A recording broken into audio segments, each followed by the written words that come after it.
सकाळ झाली की पहिला विचार एकच असतो, आज काहीतरी चांगलं करायचं आहे.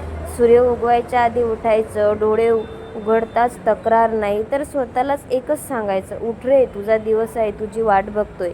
सकाळी थोडं चालणं, थोडं व्यायाम आणि मनाशी पक्क ठरवायचं, आज आळसाला मोकळीक नाही. दिवस चढू लागला की काम सुरू.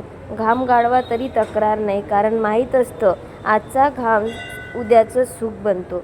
दुपारी थकवा येतो, मन म्हणतं थांबूया, पण आपण म्हणतो नको, अजून थोडं बाकी आहे. जेवण साधं असो पण मन स्वच्छ पाहिजे, कारण शरीर अन्नावर जगतं आणि स्वप्न मेहनतीवर. संध्याकाळ झाली की पुन्हा स्वतःकडे बघायचं, आज काय शिकलो, काय सुधारलं हे मनात पक्क कोरायचं. रात्र येते, थकवा अंगात असतो पण डोळ्यात समाधान असतं, आजचा दिवस वाया गेला नाही. झोपण्याआधी स्वतःला एकच शब्द, उद्या पुन्हा असंच लढायचं.